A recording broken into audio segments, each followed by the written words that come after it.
I want to invite you to turn with me to the first chapter. Les invito a pasar al primer capítulo del libro de Romanos, Romanos capítulo 1. Toda la escritura es inspirada por Dios, es útil, toda es completamente inspirada y toda es verdad divinamente revelada. Toda palabra es inerrante, infalible. Y hay algunos pasajes dentro de las escrituras que se vuelven tan importantes para nosotros. Son pasajes que son angulares y tenemos que regresar una y otra vez cuando de vez en cuando algo sucede que demanda que por instinto, por una intuición bíblicamente informada, tenemos que regresar a ese texto y tenemos que apurarnos para regresar ahí. Hay momentos, ajá, que decimos, especialmente en Norteamérica, en esta época en particular. Hay preguntas que se están haciendo, cosas que están pasando, fuerzas están siendo colocadas, impuestas sobre nosotros, las expectativas están cambiando.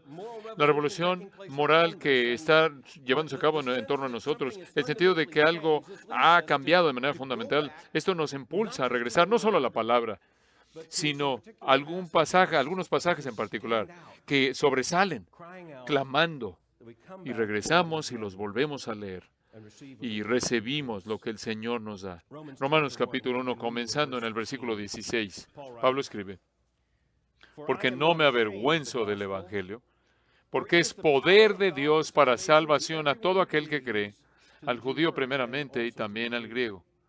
Porque en el Evangelio la justicia de Dios se revela por fe y para fe, como está escrito, mas el justo por la fe vivirá. Porque la ira de Dios se revela desde el cielo contra toda impiedad e injusticia de los hombres que detienen con injusticia la verdad.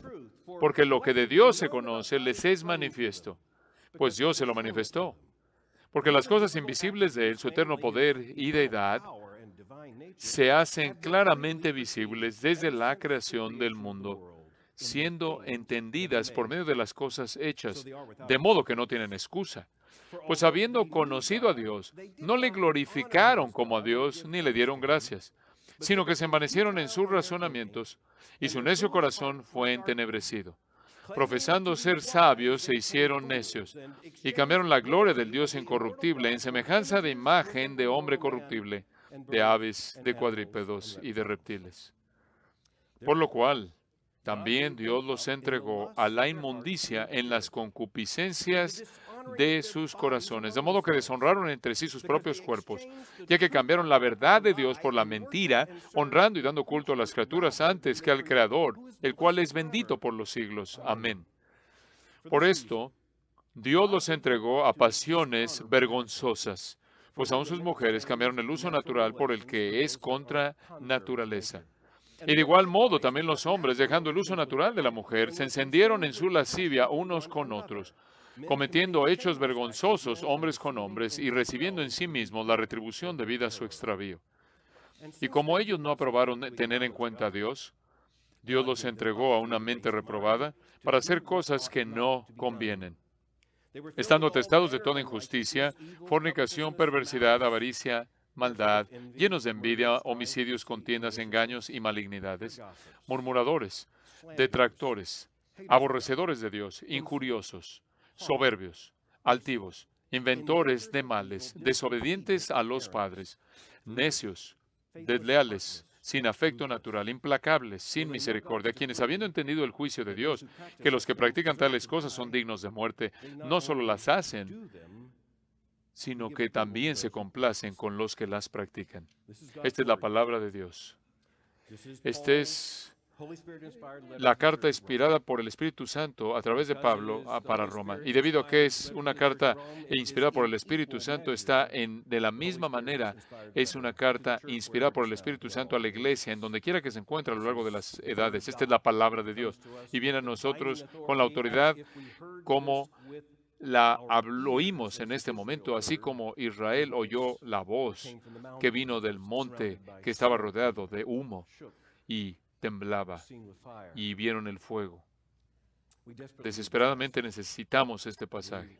Necesitamos toda palabra de las Escrituras. Necesitamos toda palabra de las Escrituras todo el tiempo. Y sin embargo, hay ciertos textos de las Escrituras que necesitamos, como esos pasajes angulares a los cuales regresamos una y otra vez, a veces en consuelo, a veces en urgencia, a veces en aflicción, a veces. Es como, hay ciertos textos que simplemente en ocasiones necesitas regresar y necesitas llegar a ellos y sacar el texto y leerlo otra vez y ver quiénes somos nosotros y quién es Cristo y quién es la iglesia y quién es Cristo y lo que significa y por qué importa. Es muy interesante, al estar interrumpiendo la conversación, él ha interrumpido su carta a Roma al explicar que él busca estar con ellos y espera con gusto estar en Roma, pero está siendo desviado de ellos. Y una vez que entendemos que debió haber habido alguna expectativa de que el retraso y llegada de Pablo a Roma quizás tenía algo que ver con el hecho de que titubeaba por venir a predicar el Evangelio a Roma, es muy claro, no hay titubeo. Solo una intervención del Espíritu Santo con un propósito misiológico lo podía desviar de llegar a Roma. Tiene confianza en que Dios le va a permitir llegar a Roma y cuando llegue a Roma, él va a predicar el Evangelio. Él va a predicar el Evangelio, dice, está bajo obligación. Y esa es una maravillosa, gran manera de entender esto desde el punto de vista de la convención. Tiene la obligación de predicar el Evangelio cuando llegue a Roma, gentiles y judíos, pero claro que Roma es una ciudad que dice ser eterna, la cual es la ciudad del Imperio Romano, en donde César vive. César dice ser Señor. César dice ser Señor. Ahí hay un pequeño cuantos cristianos. Cuando Pablo está escribiendo esta carta, esta iglesia ya ha atravesado por varias transformaciones traumáticas, primordialmente constituidas por aquellos que eran convertidos judíos, que habían sido expulsados de Roma, y después esos cristianos que eran, y después tenemos a gentiles que se habían convertido. Y cuando escribe ya Pablo, los judíos regresan aquí a Roma. Entonces tienes una iglesia que primordialmente era judía en términos de los convertidos, pero también era gentil, y ahora está mezclada. Y claramente ese es uno de los problemas más serios y vamos a estar tan agradecidos por eso. Debemos estar tan agradecidos por eso, porque eso se convierte en la ocasión que el Espíritu Santo inspiró a Pablo para ayudarnos cómo esos dos pactos juntas, cómo esos dos pueblos del pacto se unen en esa maravillosa explicación de cómo somos injertados en ese olivo, cómo las promesas llegan a ser nuestras. Y el apóstol Pablo se hace referencia a eso cuando escribe en el versículo 16, porque no avergüenzo del Evangelio, porque es poder de Dios para salvación a todo aquel que cree, al judío primeramente y también al griego. Si vamos a leer eso rápidamente, si leemos eso rápidamente, no entendemos lo radical y revolucionario que es esto. Un mensaje de salvación, un evangelio para el judío y el gentil. Esas dos palabras no se unen a menos de que el evangelio de Cristo las una. Esa es la única manera en la que esas palabras son unidas de esta manera. La unidad que tenemos es una unidad que es lograda por nosotros, para nosotros en Cristo y demostrada en la iglesia. Pero es una manera interesante en la que Pablo comienza esto, y es interesante por lo menos porque dice, porque no me avergüenzo del Evangelio. Si fuera a presentar a mi hija, a mi esposa Mari, y no me avergüenzo de ella, y bueno, eso quizás no será la manera más entusiasta de presentarle. Y por cierto, no me avergüenzo de ello. Estoy orgulloso que ella me gustaría que estuviera aquí en esta noche, de hecho. ¿Por qué Pablo presenta así el Evangelio? Es debido al trasfondo en el mundo greco-romano, es que la existencia de la vergüenza era considerado lo peor que podría pasar a una persona, una institución o un orador, un mensajero, un ciudadano de Roma. Estar avergonzado sería lo peor que a alguien le podría pasar. En una cultura del honor, así es como funciona. Y el apóstol Pablo claramente dice, cuando yo vaya a Roma, quiero predicar el Evangelio, porque no me avergüenzo de predicar el Evangelio. No hay vergüenza en él. No hay nada de vergüenza en él. ¿Y por qué no hay vergüenza en él? Porque es el poder de Dios para salvación, para el judío primeramente y también al griego. No hay vergüenza en eso. No puede ser humillado por esto como predicador. Oh, perdón, dije lo incorrecto ahí. No puede ser humillado como un predicador del Evangelio. Más vale que digamos lo correcto, si no, esto se nos va a voltear. No puedes darte pena como un predicador del Evangelio, no hay vergüenza en el Evangelio. La gente puede aventarte tomates, huevos, pueden burlarse de ti, pueden quitarte del radio, pueden ponerte en la cárcel, Pueden hacer todo tipo de cosas menospreciables hacia ti, pero no puedes avergonzarte por predicar el Evangelio. No hay vergüenza en él.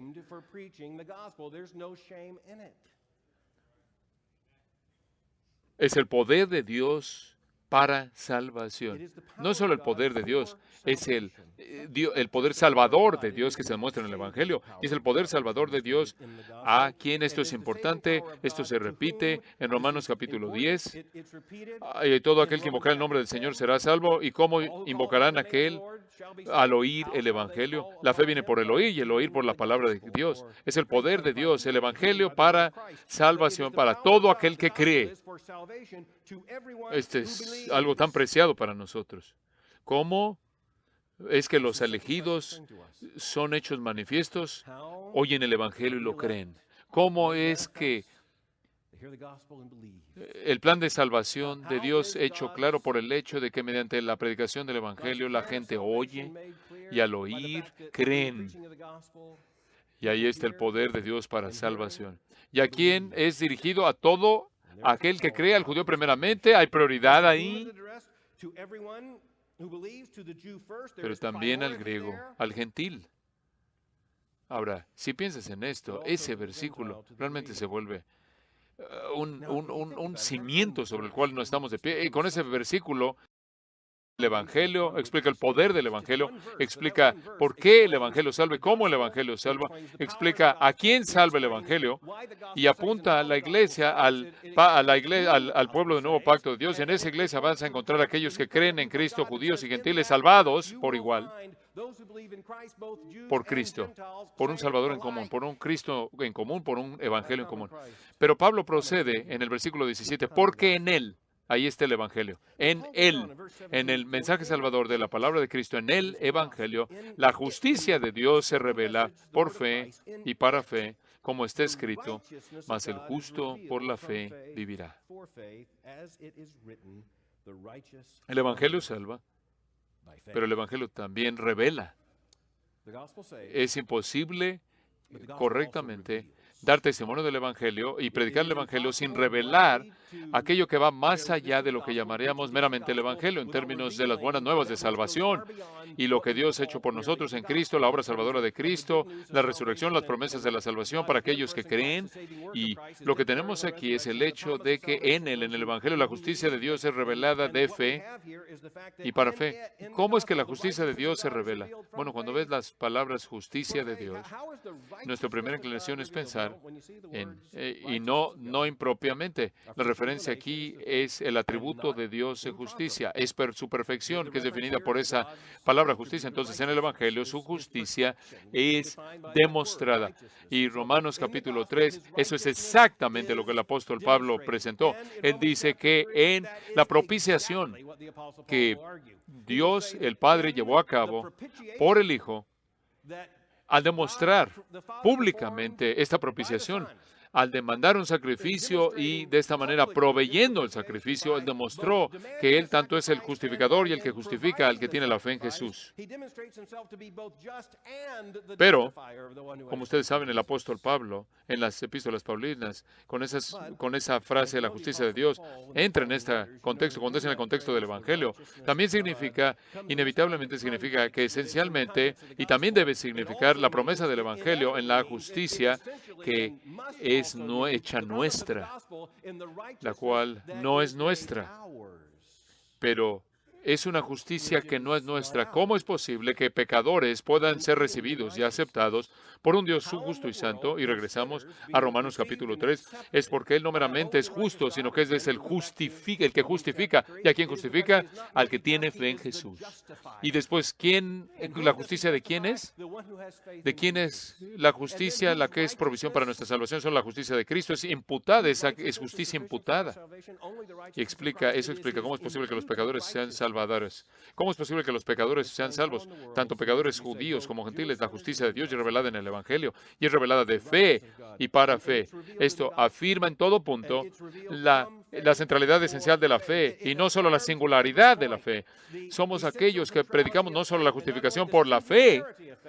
Y muchas personas predican la justificación por la fe. Predicamos la justificación por la fe únicamente. porque ese es el apóstol, ese es el punto del apóstol Pablo, conforme el Espíritu Santo lo inspira. Y después se remonta al Antiguo Testamento, la cita, el justo por la fe vivirá. Esto no es vivir la vida diaria, no es tener una vida más satisfecha, esta es la vida eterna. Esta es la vida que Dios nos promete en Cristo por fe. La fe únicamente. Desesperadamente necesitamos eso. Entonces estamos muy agradecidos porque tenemos el versículo 17. Es como si ya tuviéramos 2 volúmenes de teología bíblica en los versículos 16 y 17. Pero Él no ha terminado. Versículo 18. Porque la ira de Dios se revela desde el cielo contra toda impiedad e injusticia de los hombres que detienen con injusticia la verdad. Entonces, en el Evangelio, la justicia de Dios es revelada. No puedes dar testimonio del Evangelio, no puedes enseñar el Evangelio, no puedes predicar el Evangelio sin revelar la justicia de Dios que es imputada al creyente como la vindicación de Dios, de su Hijo y demostración del poder salvador de Dios y por el milagro que es explicado. Como Pablo dice, por el hecho de que Él ha hecho esto, Él es el que justifica y el que justifica y el que justifica el justo y el que justifica la fe de Cristo. Pero también la ira de Dios y si realmente estamos predicando el Evangelio, siempre estamos apuntando a la ira que está por venir, como los puritanos claramente lo dijeron, el Evangelio son buenas nuevas porque hay malas noticias. Hay una advertencia que ha sido dada, la trompeta ha sido tocado, el atalaya ha sido fiel. Es a la ira de Dios que está por venir y esa ira va a llevarse a todos los injustos a su destino que merecen de castigo eterno. La ira de Dios es revelada y, por cierto, no tenemos que esperar escatológicamente para ver la ira de Dios revelada. Ahora, la plenitud de la ira de Dios va a ser revelada de manera escatológica, pero ya puedo ver la ira de Dios revelada en el mundo en el que vivo. La ira de Dios es revelada en los encabezados del periódico. La ira de Dios es revelada en el tipo de conversaciones que oyes y que se llevan a cabo a nuestro alrededor. La ira de Dios está siendo revelada en maneras múltiples en torno a nosotros, aquellos que tienen ojos para ver. La ira de Dios es revelada en la predicación del Evangelio, en la demostración del Evangelio, al salvar vidas. Es la ira de Dios revelada del cielo. ¿Contra quién o en contra de qué? Contra toda impiedad e injusticia de los hombres, de seres humanos, que detienen con injusticia, por su injusticia detienen la verdad. Necesitamos desesperadamente el versículo 16, necesitamos el versículo 17 de manera desesperada y necesitamos de manera desesperada el versículo 18. Versículo 18 nos dice de una conspiración humana universal que involucra a todo ser humano, incluyendo a Adán y Eva. Después de la caída, este versículo, Romanos 1, versículo 18, se vuelve una clave, un versículo esencial para entender qué es lo que está pasando a nuestro alrededor. ¿Cómo explicamos las conversaciones que oímos, las pláticas que oímos aquí y allá? ¿Cómo entendemos los encabezados, los titulares?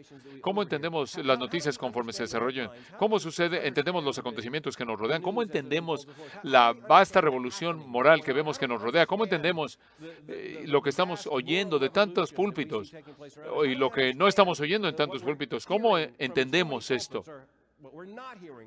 La frase que termina en el versículo 18 es una de las frases más esenciales para el ministerio cristiano, para nuestro entendimiento, y esto es que la humanidad está involucrada en una conspiración masiva, universal, para detener o suprimir la verdad en injusticia. Desesperadamente necesitamos saber esto. Uno de los aspectos de la caída que es menos entendido y menos en lo que menos contemplamos entre evangélicos, es lo que apropiadamente teológicamente se llama los efectos no éticos del pecado. Entonces, bienvenido a Teología Sistemática. Diría, saca tus notas, tu cuaderno, saca tu iPod y lo que sea, tu pluma, tu iPad, y toma nota del hecho de que no entiendes la caída hasta que llegas a entender los efectos noéticos de la caída. ¿De qué estamos hablando? Este es saber. Esto es, la caída ha afectado nuestra capacidad de conocer. Esto es la palabra a lo que se refiere la palabra noética. Nuestro proceso intelectual, nuestro proceso de pensamiento, nuestra capacidad de percepción, nuestra capacidad racional, nuestra habilidad, nuestras capacidades, facultades cognitivas. Todo esto ha sido horriblemente corrompido y afectado por la caída. Son comprometidos por la caída, son corrompidos al punto de que aunque continúan operando, debemos estar muy agradecidos porque siguen operando. Operan de una manera que de manera absoluta nos permite mentirnos a nosotros mismos y mentirnos a nosotros mismos, mentirnos unos a otros y creernos entre nosotros. Los efectos noéticos de la caída, esto es vocabulario en esta noche. Esto lleva al hecho de que la humanidad demuestra de manera universal lo que se llama pecados epistémicos, pecados epistemológicos, pecados de conocimiento y pecados en contra de la verdad, pecados en contra de la inteligencia, pecados en contra de la razón. Ahora, ¿por qué es esto importante? Es importante porque es absolutamente la clave para entender a la humanidad. Es clave para entender la pecaminosidad, es clave para entender por qué Cristo vino y por qué Cristo tuvo que morir. Es clave para entender los encabezados, los titulares. Es clave para entender lo que nos rodea. Porque la ira de Dios se revela desde el cielo contra toda impiedad e injusticia de los hombres que detienen con injusticia la verdad. ¿Cómo? ¿Cómo es que eso funciona? ¿Cómo sucede eso? Observe los siguientes versículos, porque lo que de Dios, y conforme oyen estos versículos, observa todos los actos intelectuales que se mencionan en los siguientes versículos, todos los actos mentales, cognitivos, racionales que se mencionan aquí, porque lo que de Dios se conoce les es manifiesto, pues Dios se lo manifestó, porque las cosas invisibles de Él, su eterno poder y deidad, se hacen claramente visibles o perceptibles desde la creación del mundo, siendo entendidas por medio de las cosas hechas, de modo que no tiene excusa, pues habiendo conocido a Dios, no le glorificaron como a Dios ni le dieron gracias, sino que se envanecieron en sus razonamientos, y su necio corazón fue entenebrecido. Profesando ser sabios, se hicieron necios, y cambiaron la gloria del Dios incorruptible en semejanza de imágenes de hombre corruptible, de aves, de cuadrúpedos y de reptiles. En otras palabras, los efectos noéticos de la caída. Los efectos noéticos de la caída nos recuerdan que no pensamos correctamente. Carecemos de la capacidad de ver lo que está bien frente a nuestros ojos. Esto es lo que el apóstol Pablo está diciendo. Él, por cierto, una de las cosas que tenemos que señalar aquí es que, teológicamente hablando, no hay posibilidad de que existe el ateísmo. Ahora, no dije que en términos de que la gente cree que son ateos, pero están mintiendo. Nos mienten a nosotros. Pero la realidad es que este pasaje incluye a toda la humanidad. Y lo que se nos dice es que todo ser humano que vive o ha vivido y jamás vivirá, que conocen a Dios, ellos lo conocen, como lo vemos en el versículo 21, aunque no le glorificaron como a Dios ni le dieron gracias, sino que se envanecieron en sus razonamientos. Los efectos noéticos de la caída es que no podemos ver de manera clara frente a nosotros. Hay una realidad maravillosa, una afirmación gloriosa en el capítulo 1, en los versículos que acabamos de ver, en la realidad de la revelación natural o la revelación común o general. Dios se ha revelado a sí mismo en el orden creado entero, y como el Nuevo Testamento claramente lo presenta, esto no es solo lo que es externamente visible, todo está ahí, cada árbol, cada átomo, cada molécula, todo ojo, cada atardecer, cada montaña, cada valle, todo lo que vemos en términos del orden creado refleja no solo el hecho de que hay un creador, sino que de hecho revela sus atributos invisibles. En otras palabras, sus invisibles son mostradas en su creación. Y como sabemos, el templo es adoración. El problema no es la revelación. El problema es con el que percibe. Nosotros no podemos ver lo que está frente a nuestros ojos. No es que lo podemos ver, nos hace víctimas. Es que no queremos, están ahí, no queremos verlo, nos rehusamos a ver lo que está frente a nosotros. Los efectos no éticos de la caída significan que no queremos ver lo que está frente a nosotros y además vemos a través de lentes, como decían los reformadores, están tan mal, tan nebulosos, que es como si tenemos cataratas intelectuales al grado que no podemos ver lo que vemos y vemos algo y lo nombramos como algo diferente y nos convencemos de que es algo diferente. Y en lugar de ver los atributos de Dios revelados ahí como un testimonio en la creación de su promesa de cumplir todo, su plan para la humanidad. Y en lugar de reconocerlo, vemos eso, y la humanidad pecaminosa simplemente no quiere ver lo que está frente a sus ojos, y además los efectos no éticos de la caída se extienden a toda operación intelectual que tenemos, que se lleva a cabo en nosotros. Los efectos no éticos de la caída explican por qué no me puedo acordar. Nuestra memoria es afectada, nuestra capacidad racional es afectada. Deberíamos llevar a cabo, tener un razonamiento perfecto, debido a que fuimos hechos a imagen y semejanza de Dios. Deberíamos operar de una verdad a otra y hacer todas las relaciones, entender las relaciones entre la verdad, cómo se desarrolla. Deberíamos ver toda la vida y la creación como una entidad perfecta y coherente. Un argumento lógico no lo podemos ver. ¿Por qué? Porque nuestros ojos hemos perdido la capacidad de unir los puntos y ver la relación. Y los efectos no éticos de la caída explican por qué vemos de manera perspectiva con prejuicio. Los efectos no éticos de la caída explican por qué puedes tener a dos personas viendo los mismos hechos y ambos están haciendo su mejor esfuerzo por llegar a la conclusión, pero no llegan a la conclusión porque simplemente no ven lo mismo. Los efectos no éticos de la caída explican por qué podemos encontrarnos estando confundidos y por qué podemos, de todas las cosas, convencernos a nosotros mismos de que lo que es falso es verdad y lo que es verdad es falso. Eso es lo que significa detener con injusticia la verdad. Observen en todo el problema intelectual. ¿Por qué? ¿Por qué se envanecieron? Por su necio corazón fue entenebrecido. Profesando ser sabios, se hicieron necios. Esta es la incapacidad intelectual de la humanidad pecaminosa.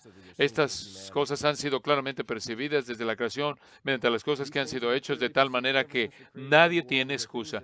Tú haces la pregunta que hay acerca de la persona en la isla, esa persona hipotética, única, que está sola, que no va a oír el Evangelio. ¿Cómo Dios le puede hacer rendir cuentas y lo va a hacer responsable y es culpable? Es porque nadie tiene excusa.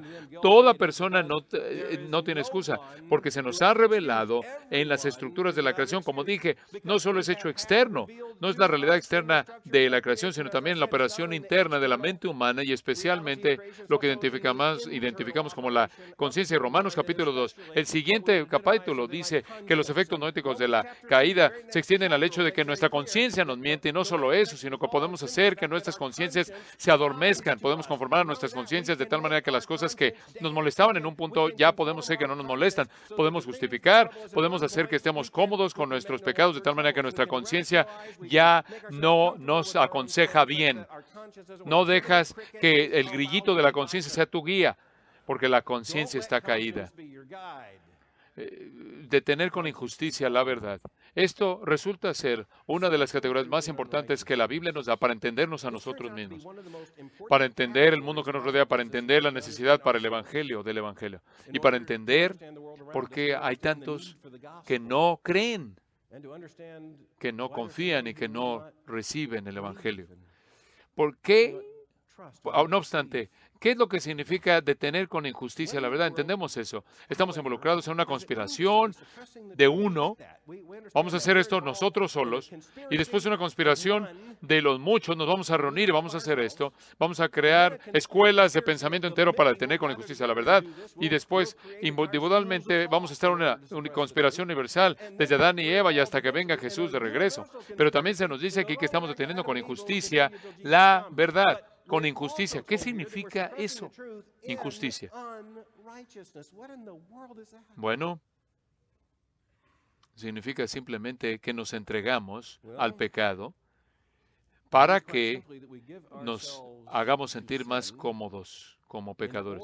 Se nos ocurren, inventamos estructuras para acomodar nuestra pecaminosidad y encontramos comodidad en nuestra pecaminosidad y nos aislamos a nosotros mismos de lo que la imagen de Dios, como se ha demostrado en la conciencia, nos informa. Detenemos con la injusticia, la verdad, y esta injusticia no necesariamente es, conforme ves este texto, no necesariamente es lo que será identificado como el rompimiento de la iniquidad estatutoria o del rompimiento de la ley de Dios. Es una forma de racionalización, de justificación, mediante la cual declaramos autonomía personal y tratamos de aislarnos a nosotros mismos del conocimiento de aquello que nos convence de pecado y nos apunta a nuestra necesidad de Cristo.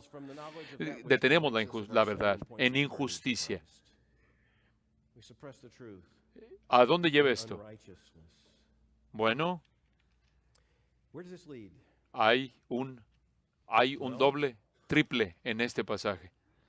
Inspirado por el Espíritu Santo, el apóstol Pablo nos da una demostración clásica de retórica greco-romana, usada para el servicio del Evangelio. 3 veces tenemos algo dicho, se nos dice algo que se repite de manera que desesperadamente necesitamos escuchar. Y no solo se nos dice una cosa 3 veces, sino 2 cosas 3 veces. Primero, hay una palabra horrenda que se revela acerca de la esencia de la pecaminosidad humana y lo que significa detener con injusticia la verdad. Y es una palabra que no esperamos. Si no tuviéramos Romanos 1, ver estos versículos, no podríamos pensar en nuestra pecaminosidad, en nuestra necesidad de Cristo y de la demostración de la depravación humana mediante esta palabra. Y esa palabra es cambiaron. Cambiaron. Se encuentra 3 veces. En primer lugar, observa el versículo 23. Cambiaron la gloria del Dios incorruptible en semejanza de imagen de hombre corruptible, de aves, de cuadrúpedos y de reptiles. Versículo 25. Ya que cambiaron la verdad de Dios por la mentira, honrando y dando culto a las criaturas antes que al Creador, el cual es bendito por los siglos. Después se encuentra en los versículos 26 y 27 en una larga oración. Pues aún sus mujeres cambiaron el uso natural por el que es contra naturaleza, y de igual modo también los hombres, dejando el uso natural de las mujeres, se encendieron en su lascivia unos con otros, cometiendo hechos vergonzosos con hombres, recibiendo en sí mismos la retribución debida a su extravío. Cambiaron, cambiaron, cambiaron. Sabes, cuando estás involucrado en el ministerio pastoral y alguien se te acerca y dice, realmente me molesta mi pecado. O quizás no anuncian eso, pero en la conversación surge que están muy preocupados, muy molestos por su pecado. Hay una evidencia de la operación del Espíritu Santo en la palabra de Dios en ellos, y Cristo convenciéndolos de su pecado y mostrándoles su necesidad de Cristo. Nunca nadie ha venido y me ha dicho, oye, soy culpable de un terrible pecado, soy un cambiador. Nunca se ha diagnosticado a sí mismo de ese pecado. Pero 3 veces, en Romanos capítulo 1, cuando Pablo, por la inspiración del Espíritu Santo, está tratando de decirnos por qué necesitamos a Cristo y lo que significa detenerla con injusticia, la verdad, usa esta palabra, cambiaron, cambiaron, cambiaron. Y lo que significa es esto: nosotros no queremos lo que Dios nos ha dado, no queremos a Dios, demandamos algo más. Esa es la razón por la cual la idolatría se presenta de una manera tan clara en este versículo, tan claro, versículo 23. Cambiaron la gloria del Dios incorruptible en semejanza de imagen de hombre corruptible, de aves, de cuadrúpedos y de reptiles. Como en el Isaías capítulo 44, donde tienes esa parábola del Antiguo Testamento de Isaías, en la cual tienes que el hombre levanta un árbol, lo tala, y con la mitad se prepara una fogata y después prepara su comida con él. Con la otra mitad lo hace un ídolo y se postra ante él y dice, tú eres mi Dios. Y Isaías dice, y él se alimenta de cenizas. Esta es una demostración de la necedad del ser humano. Es ese tipo de cambio, del cambio que estamos hablando aquí, y esto nos dice que es lo que significa profesar ser sabios y volverse y hacerse necio. Significa cambiar la gloria del Dios incorruptible. en semejanza por la gloria falsa, la gloria vacía, la horrenda gloria hereje pagana de la imagen. Ese es un cambio. Y si tan solo tuviéramos ese cambio, si tuviéramos ese versículo 23, si tuviéramos este verbo una vez, tendríamos una buena idea de lo horrendo que es este cambio. Y entenderíamos que lo que significa detener con injusticia la verdad es entregarse a este tipo de cambio y declarar, es bueno ser malo y el mal es bueno. Lo malo es bueno y el bueno es malo, y lo bueno es malo. Y el Dios, declarar que el Dios Todopoderoso es un Dios impotente y el ídolo es omnipotente. Es algo incoherente, excepto por el hecho de que hemos cometido este cambio. Pero es mencionado 3 veces. Versículo 25.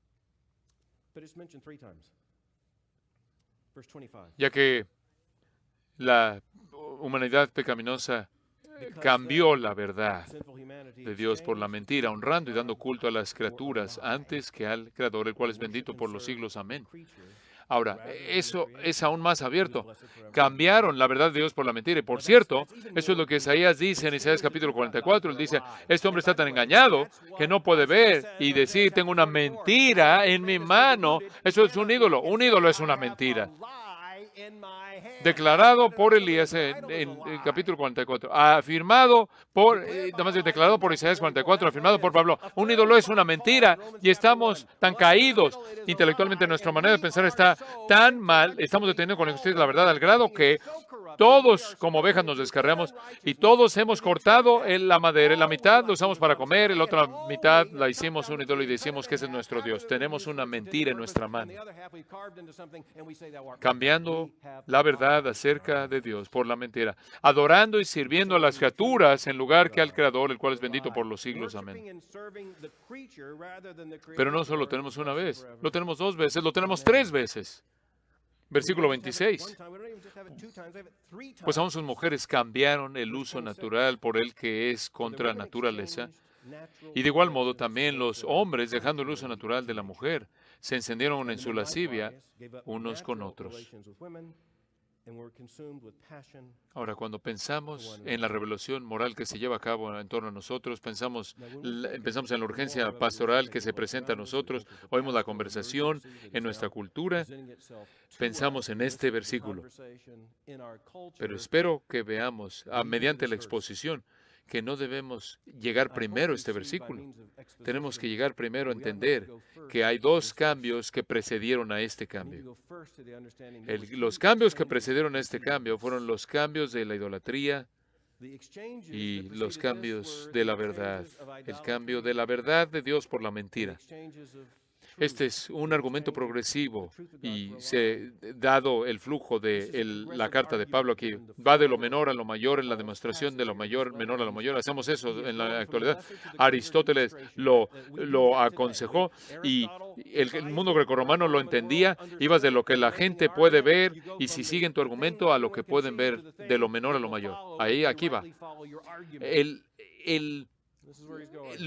cambio final, la demostración definitiva cataclísmica que quiere que Pablo veamos de lo que quiere ver, de lo que significa detener con injusticia la verdad, la existencia de la homosexualidad.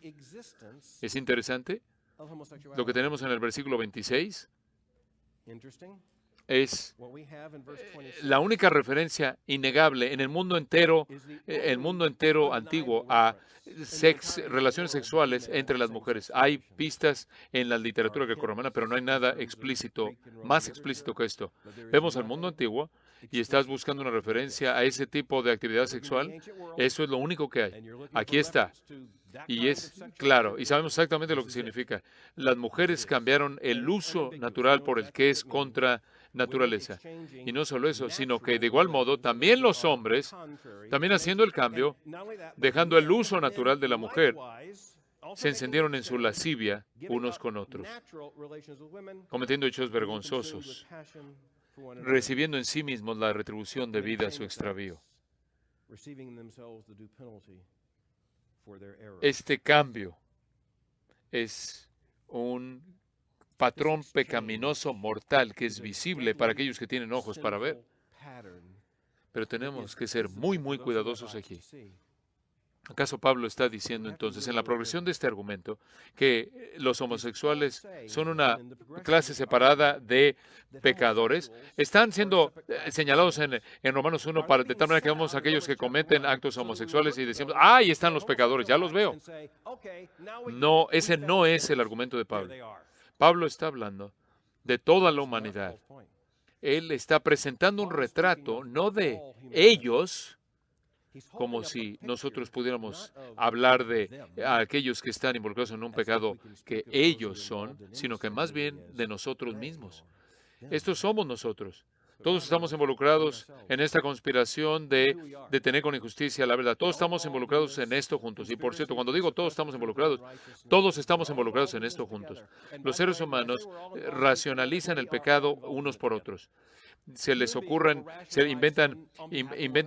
inventan maneras de pensar y instituciones, maneras de pensar, de pensamiento, escuelas de pensamiento, y yo no voy a llamarle a lo que tú estás haciendo pecado si tú no me dices que lo que estoy haciendo es pecado. Y tenemos toda una comunidad de psicoterapia de personas que son muy amables, que tienen certificados en la pared y dicen, no, esto es conducta normal humana, porque lo que los seres humanos hacen, eso es lo que los seres humanos son.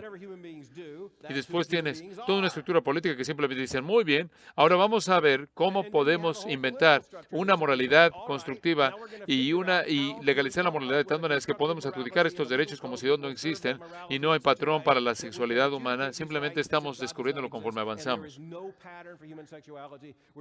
3 veces la palabra cambiaron, se usa aquí, y para cuando llegues a este tercer cambio, hay algo más aquí que tenemos que entender, y si lo sacamos de contexto, no solo vamos a representarlo erróneamente, sino que vamos a perder algo que necesitamos entender desesperadamente. De regreso en ese primer cambio, en el versículo 23, se nos dice que la humanidad caída cambia la gloria del Dios incorruptible en semejanza de imagen de hombres corruptibles, de aves, de cuadrúpedos y de reptiles. Nosotros cometemos un error terrible cuando observamos la naturaleza. Interpretamos erróneamente la naturaleza. Ahora te voy a decir a una manera clara en la que interpretamos mal a la naturaleza. Leímos lo que es como lo que debería ser. Cuando el es, esto es la manera en la que el mundo es la manera en la que el mundo caído es. En otras palabras, en el Edén hubiera sido totalmente natural y justo intelectualmente ver que el es un debería. Lo que es debería ser. En otras palabras, antes de que el pecado entrara a la existencia humana en el huerto, la manera en la que las cosas eran, así debían ser las cosas. Si veías cómo las cosas operaban en base a este principio, entonces el principio es correcto y es justo. Pero en un mundo que ha sido corrompido por la caída y muestra los efectos de la maldición de Dios, las cosas como son, en otras palabras, el hecho de que tienes pingüinos homosexuales en un zoológico no quiere decir que la homosexualidad es normativa. Tiene que decir que nuestro pecado ha afectado a los pingüinos. Una falla intelectual solía creer que lo que es infaliblemente indica lo que debe ser, lo que es verdad en el huerto no es profundamente verdad después del caído, debido a la caída. Este tercer cambio, que se ve de manera cuidadosa y honesta en el flujo del argumento, nos dice que lo que hacemos es de hecho de manera correcta, se debe entender correctamente y de manera natural. El pecado en sí es algo natural, es algo no natural. Ya hay ciertos pecados que se demuestran y que van en contra de la naturaleza, que demuestran los que tienen ojos para oír, y los tenemos solo por la revelación de Dios en las Escrituras. La única manera que conocemos esto es porque el Espíritu Santo inspiró a Pablo a escribir esto, y lo que se nos dice aquí es que cuando ves a la homosexualidad, el homosexualismo, ves el hecho de que no solo es una violación de la ley estatutaria de Dios, sino que es una violación de la constitución física, del complementarianismo que el Creador diseñó en la humanidad para su gloria y nuestro bien, y como demostración de nuestra necesidad del uno del otro y no del mismo, y nuestra necesidad, uno que Dios va a proveer. A Dios le proveyó a Eva, Dios le proveyó a Adán, Eva, Y el Padre fue el que dijo, no es bueno para el hombre estar solo. Y fue Dios el que creó a Eva a partir de Adán. Y Adán fue el que dijo, esta es carne de mi carne y hueso de mis huesos. ¿Sabes qué? Necesitamos estar muy agradecidos porque el pecado no tiene limitante. No es que el pecado está descarriado. Tenemos que estar agradecidos porque tenemos un poder, cierto poder de razonamiento, de percepción. Tenemos cierto poder de razonamiento moral. Todavía tenemos cierta inteligencia, algo de memoria tenemos. Y debemos estar agradecidos por eso. Porque si eso no fuera el caso, entonces todos haríamos todo lo que sería opuesto a la naturaleza. Pero gracias a Dios, que por la revelación de Dios, aún en la naturaleza hay un poder que restringe de tal manera que la mayoría de la gente se da cuenta de cómo evitar ciertos pecados. Pero no sea que nos sentamos a nosotros no sea que nos sentamos superiores moralmente a aquellos que actúan diferentes. Este pasaje nos ayuda a entender que esta es la realidad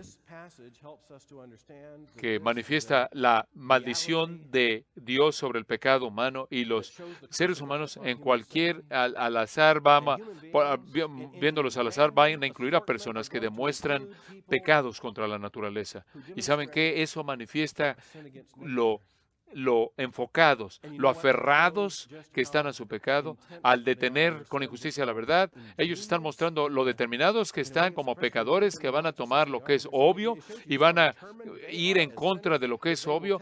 Hay algo más que va más allá, que de hecho que es contrario, y estas personas son desesperadamente impíos. ¿Quiénes son estas personas? Nosotros somos esas personas.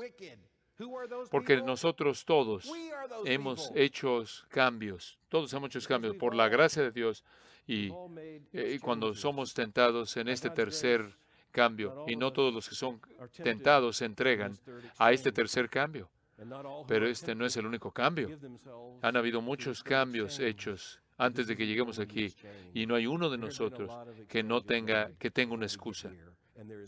3 veces la palabra cambio es usada aquí. 3 veces otra expresión es usada. Y esa expresión es Dios los entregó. Y lo ves de forma paralela. Lo ves en el versículo 24 y después del versículo 23. Por lo cual también Dios los entregó a la inmundicia en las concupiscencias de sus corazones, de modo que deshonraron entre sí sus propios cuerpos, ya que cambiaron la verdad de Dios por la mentira. Por esto Dios los entregó. También está en el versículo 26. Por esto Dios los entregó a pasiones vergonzosas. Y después está ahí de nuevo en el versículo 28. Y como ellos no aprobaron tener en cuenta a Dios, Dios los entregó a una mente reprobada para hacer cosas que no convienen. Es difícil pensar en cosas, en palabras de juicio más duras que estas, que Dios los entregó. Mi hermano Mark Dever, predicando de Isaías 34 anoche, leyó palabras muy parecidas. Están ahí, en Isaías capítulo 34, en el versículo 2. Porque el Señor está airado contra todas las naciones y está enfurecido contra todas sus huestes. Él los ha entregado a destrucción, los ha entregado a la matanza. Notan aquí algo que esta terminología presenta claramente, es que Dios no es pasivo, no es un juez pasivo, es un juez activo. Y Él no es un juez que meramente está reaccionando a nuestro pecado, sino que es proactivo al entregar a la humanidad pecaminosa al pecado que demandamos y el pecado que decimos que nos define. Dios dice, si esto es lo que tú eres, y eso es lo que tú dices que eres, y esto es lo que estás determinado a hacer, si tú vas a vivir en este cambio, y tú vas a decir que es tu identidad, entonces puedes tenerlo. Es difícil imaginar, entender ver más finalidad que esto, de algo tan determinante como esto. No hay regreso de eso. Una vez que ¿qué significa que Dios los entregó? Es que Dios cierra una puerta de manera eterna y nunca puede ser abierta. Una puerta que es cerrada de manera eterna, excepto por el Evangelio. Oigo a los predicadores oigo a los predicadores evangélicos citar erróneamente este texto. Por la gracia de Dios, oremos que no echemos a perder este texto. Estoy seguro que todos nosotros no solo hemos cometido pecados epistemológicos y no éticos, y pecados también homiléticos y pecados hermenéuticos. Hace unos años atrás oí a alguien que predicaba la parábola del hijo pródigo, o pensó que estaba predicando la parábola del hijo pródigo. Y se interrumpió y le habló a los adolescentes y dijo, no hagas eso, no sigan el ejemplo de este niño que trató a su padre como si estuviera muerta y se fue a otra nación y dijo, y yo me quería poner de pie, ya no es que lo van a hacer, ya lo hicieron. Ese es un retrato de la pecaminosidad humana, no es algo que puede pasar, eso es lo que ya pasó. Hay dos hijos ahí, como el doctor MacArthur de manera clara ha predicado, y ambos están perdidos. Es demasiado tarde como para que se pierdan. Ya nacemos perdidos. Y he oído este pasaje que ha sido predicado tantas veces, donde la gente dice, Norteamérica tiene que volverse, tienen que conformarse sus leyes a las leyes de Dios, tienen que tener una reforma moral, o Dios va a entregar a esta nación como ha entregado a tantas otras naciones. Ya es demasiado tarde. Esto no es 1776, no es 2014, no es la muerte de este imperio, no es 1989 cuando la Unión Soviética, es Génesis 3. Ya sucedió. El veredicto divino ya ha sido hablado. Dios no está esperando para ver si vamos a pecar. Él no está aprendiendo al observar cómo se va a ver nuestro pecado y va a desarrollar un plan para responder a nuestro pecado por su sabiduría moral. Él nos entregó. He oído a predicadores decir, una vez que Dios te entrega, no hay manera alguna en que puedas ser salvo. El problema con eso es que ya todos hemos sido entregados. Y este es un retrato de la humanidad caída. Entonces, no tenemos esperanza. Quizás ahora entendemos por qué el apóstol Pablo dice, no me avergüenzo del Evangelio de Cristo, porque es poder de Dios para salvación a todo aquel que cree, al judío primeramente y también al griego, también al gentil. Qué difícil situación. Culturalmente, socialmente, estamos en una situación muy difícil. Mesiológicamente, en términos de cómo damos testimonio del Evangelio, eclesiológicamente, en términos de cómo entendemos la situación de la iglesia, apológicamente, conforme pensamos en la defensa de la fe, y simplemente lo ves, tenemos desafío tras desafío tras desafío, tenemos un desafío generacional que es absolutamente enorme. Tenemos desafíos para la integridad de la iglesia, desafíos en contra del testimonio, nuestro testimonio moral, y no van a facilitarse, se van a volver más singulares, sino se van a volver más plurales, se van a multiplicar. Y está sucediendo en algunos lugares en este momento, se están acumulando más rápidamente porque meramente es el titular, el encabezado de lo que está pasando en todos lados, debido a que esta revolución moral no va a detenerse, ni siquiera va a pausar. No, esto sigue adelante, está marchando a toda velocidad. Hemos cometido un error al abstraer, al quitar textos y decir algunas de las cosas correctas acerca de ellos, pero las sacamos de contexto. Y francamente lo que hacemos es que estamos entendiendo erróneamente la gloria del Evangelio. Hay muchos predicadores evangélicos que no saben cómo responder lo que es un pecado y no saben cómo pecar, lo que es un pecado y no es un pecado. Pero lo triste es que no entienden el contexto, entender que estos no son unos cuantos pecadores, y no solo muestra su necesidad del Evangelio, sino nuestra necesidad de todo, la necesidad del Evangelio de todo ser humano que ha nacido, porque la totalidad del retrato de la humanidad entera demuestra todas las realidades de lo que significa cambiar, cambiar, cambiar, y todas las evidencias de que Dios nos entregó. Y la única respuesta es Jesús. Ese es el único rescate. Tenemos que entender lo que significa detener con injusticia la verdad, porque esa es la única manera en la que el mundo tiene sentido para nosotros. Y francamente, tenemos que poner esto en el contexto. En Romanos capítulo 1, tiene que ser tomado como un todo y necesita ser colocado en el contexto de los Romanos, y el libro de Romanos ser colocado en el contexto del Nuevo Testamento, y el libro del Nuevo Testamento ser colocado en el contexto de todas las Escrituras, para entender de tal manera que lo que se demuestra aquí es el poder del Evangelio que salva.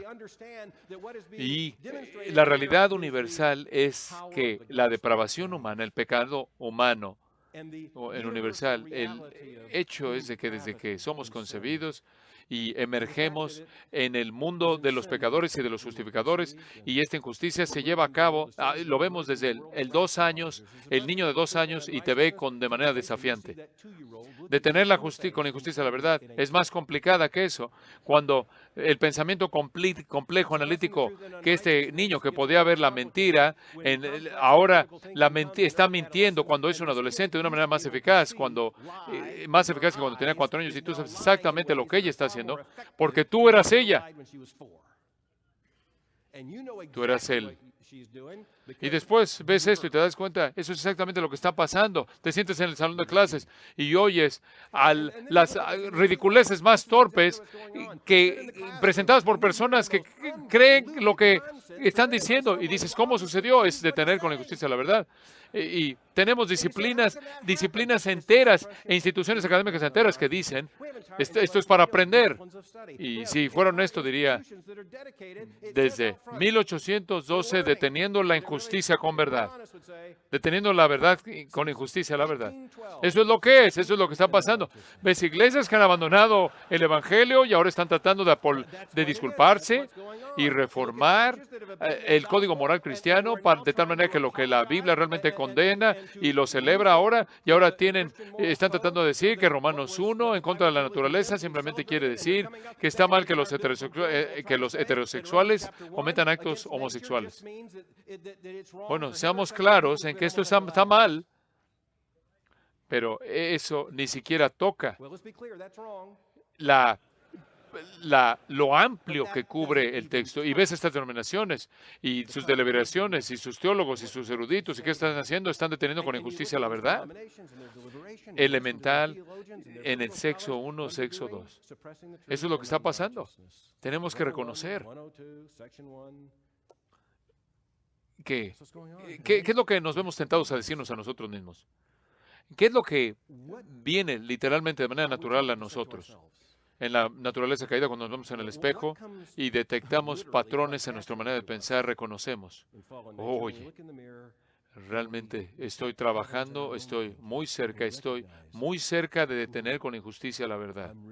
Una de las cosas que resulta de este entendimiento es el hecho de que claramente afirmamos, dependemos de las Escrituras, porque si no fuera por la revelación especial de Dios en las Escrituras, estaríamos totalmente perdidos. Porque es la revelación especial de Dios en las Escrituras que nos dicen que la revelación general de Dios revela sus atributos invisibles, y nosotros en nuestro estado caído no vemos lo que está ahí. Entonces, ¿qué vas a predicar? Más vale que predigas la palabra a tiempo y fuera de tiempo, porque es lo único que tenemos que predicar para poder romper con los efectos noéticos de la caída. Y no hay nada más. Y nos hace aferrarnos al Evangelio. ¿Y entiendes por qué el apóstol Pablo dijo, en un mundo en el cual hay toda razón para que cada uno de personas estemos cosmológicamente avergonzados? No hay vergüenza en el Evangelio. No me avergüenzo del Evangelio, porque es el poder de Dios para salvación. Al judío primeramente y también al griego. Porque en él la justicia de Dios se revela de justicia y para fe, como está escrito, mas el justo por la fe vivirá. No me avergüenzo del Evangelio. No creo que estamos avergonzados del Evangelio.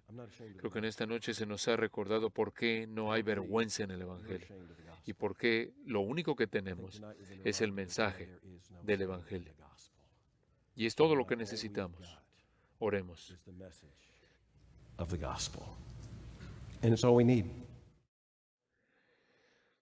Nuestro Padre, estamos tan agradecidos por tu palabra.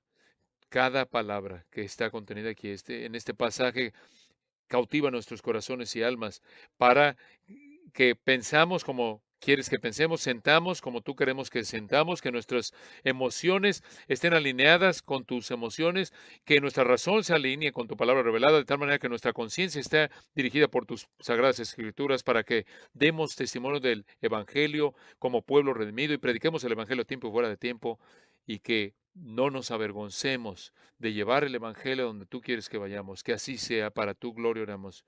En el nombre de Jesucristo nuestro Señor. Amén.